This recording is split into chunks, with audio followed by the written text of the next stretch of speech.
Do you wish you had some of the most iconic and powerful weapons and armor in Zelda Tears of the Kingdom? Well, then get ready to level up your playthrough, because we've scoured the map for some of the coolest weapons and armor that you will 100% want to use and try out, because not only will you look awesome, but they are also super strong as well. So we're going to be showing you how to get the full Phantom armor set that has tons of defense and attack up on them, the awesome Gloom Sword Katana which looks incredible, the Demon King himself's bow that gets stronger the more hearts you have, which makes it one of the best in the game the more shrines you complete, but also the iconic Sword of the Hero so you can relive your nostalgia, the extremely strong Lionel Bow that can shoot 3 or 5 shot volleys, and Biggorons Sword, which is so cool and has its own sheath and a high power for a base weapon. So if you appreciate us bringing you these easy to follow guides, make sure to hit that like button because the YouTube algorithm is hungry and needs feeding, so hit that like button and thank you so much. Also subscribe because we have so many guides on the channel you don't want to miss out on.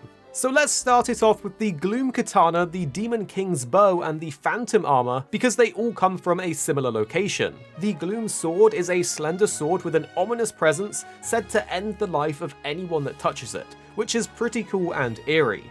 The Demon King bow is a magical bow prized by the Demon King himself, and its performance reflects the power of the wielder, which is a perfect description given that its power increases the more maximum hearts you have. I only have 5 hearts, so I better go farm some shrines to juice this thing up. The Phantom armor though says myths abound about armored phantoms that terrorize brave heroes. This piece looks like the armor they supposedly wore. It's a rather rare find, but it's also super powerful with 8 defense and attack up on it. To get these, we'll need to head to the Tamio River downstream cave, which is to the west of the map, and you can fly here from Gerudo Highlands Skyview Tower. Make your way over to the cave and then go inside. Defeat the few enemies that are there and grab the chest that's to the side by ascending for some extra goodies, and then you'll have 2 ways that you can go, left and right. The right side will have a bubble gem to collect, so you may as well get this now. Then go back to the left side with the glowing ore, and this is where things are about to get interesting. Save your game just in case, and then go inside. In here we will have to defeat a bunch of gloom hands. A super easy way to do this is to simply shoot them with bomb flower infused arrows. It will take 5 to defeat them if you hit all of them at the same time. You can get a bunch of these from the Royal Hidden Passage under the Lookout Landing after completing one of the regional dungeons. A secret room will unlock and you can go inside. But after you've taken out these gloom hands, a Phantom Ganon boss will spawn. This is quite the boss fight, but trust me, if I can do it, you can do it too. I suggest using your strongest weapons and hitting him between attacks and blocking outside of that. If you're feeling extra good at the game, you can try parrying his attacks to get a flurry in that will really help. Remember to use your food to keep your hearts high, and look out when standing on the gloom. I just hit him a few times between his attacks with my strongest fused weapon, and it was a breeze.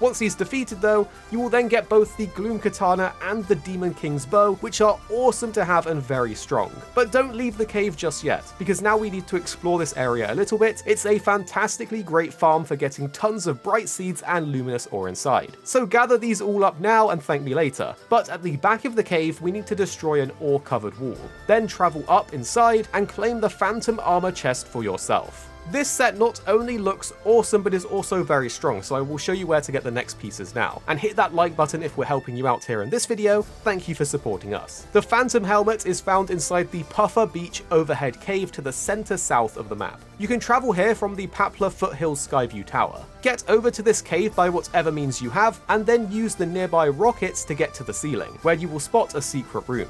I attached one of these rockets to a rock nearby, positioned it, jumped on top and activated it to fly into this area no problem.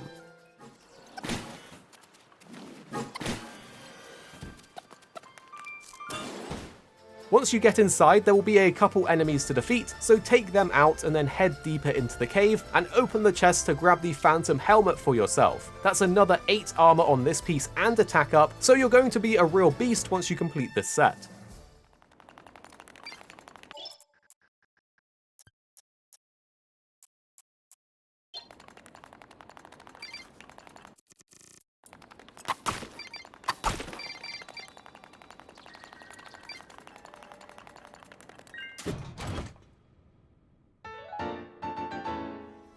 Next you'll want the legs, so let's head over to the desert in the southwest of the map in Gerudo. Zoom in where I have and pin this exact circle like I did. You will want to make sure you enter the correct sandpit, so take note of which one you pick. I used the Gerudo Canyon Skyview Tower to fly here, and it worked great with the glider set, which by the way we have a video on the channel. If you don't have the glider set, it's so helpful. Simply fly over to the marked sandpit and let it drag you inside. Once you are inside, jump up and open the chest to get the phantom legs for yourself.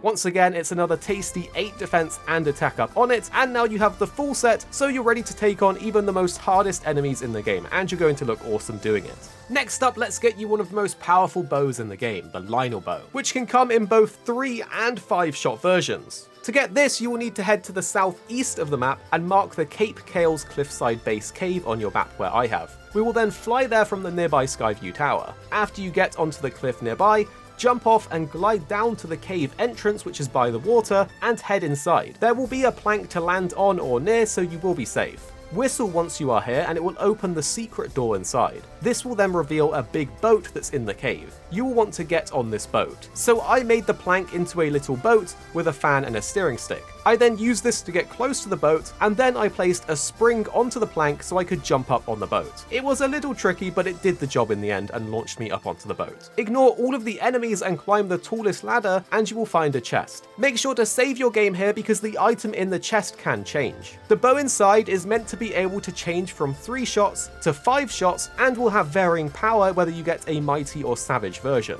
We aren't sure exactly what causes this to change. We've tried saving and loading for a long time, many tries, and we always got the same one on 2 different saves as well. We think maybe you need to progress further in the story, which would unlock more options and modifiers for these things to roll on. So depending on where you are in your playthrough, you might get something better if you're lucky. But we don't know exactly what it is, so tell us in the comments if you do know. But to be honest, the 3-shot version is still extremely good. Because it shoots 3 arrows every shot, you can fuse 1 item and get 3 effective fuses out of it. It's very effective to shoot things like bomb flowers, elemental items, or really anything. The Lionel Bow is just one of the best out there for AoE damage, so you will be glad to have it. Next up, it's time to get the Sword of the Hero, a true nostalgic weapon. It says a sword once wielded by a hero in an ancient age. When it's grabbed, a strange sense of nostalgia washes over you. Take it when going alone would otherwise be dangerous. If you're a fan of past Zelda games, you will need this one as it's so iconic. This is found in the depths nearest the Musasu Light route.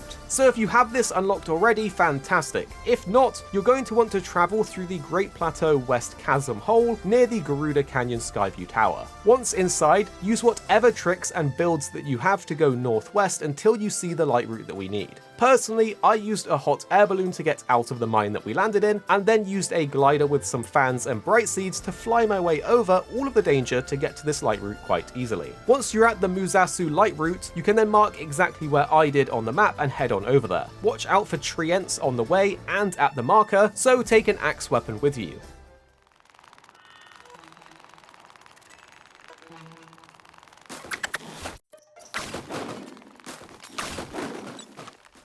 Once you've made it all the way there, defeat the Ent inside the giant stump and open the chest to get this iconic sword for yourself. So make sure to hit subscribe if we hooked you up here. Next though, I'm going to show you where to get the awesome Sea Breeze shield. It's got a nice 65 defense and another iconic look to it. It says, a shield said to have been the favorite of a hero who traveled the open seas. It was apparently a family heirloom passed down through many generations. But do you know what game this one came from? Put your guesses in the comments down below. To get this one, we will have to go back into the depths. The Sakaiome light route is the closest one that you will need to get, and you can get here from the chasm shown on the screen now, which is nearby the Eldin Canyon Skyview Tower. Fly your way over and down inside, and then activate the light route nearby where you land.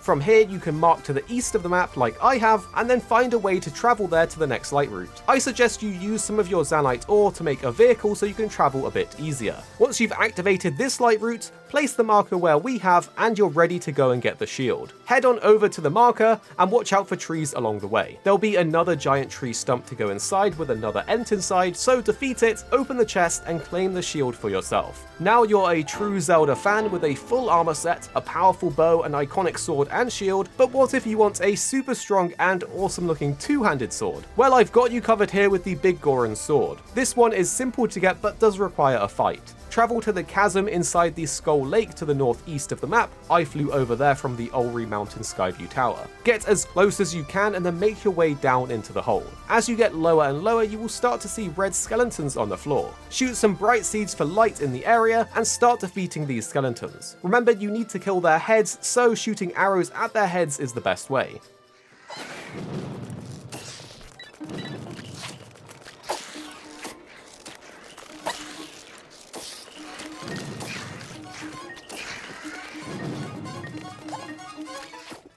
After you've taken all the little ones out, a big Stalnox will stand up. Hit it in the head as much as you can before it stands up, and a great way to defeat it once it has stood up is to fuse Gibdo bones onto your arrows and shoot it in the eyeball. You can get these Gibdo bones from the zombies in the Garuda Desert.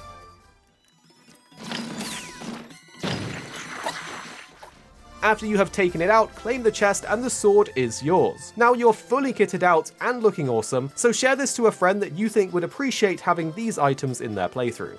And hit that like button if we did help you out. We have plenty more guides on the channel, so make sure to subscribe so you're ahead of the curve. And the two videos on screen now we think you'll really enjoy if you did enjoy this one. You don't have to watch them if you don't want to, but if you did like this video, you're probably going to like these ones too. And then tell us what you think after watching in the comments down below.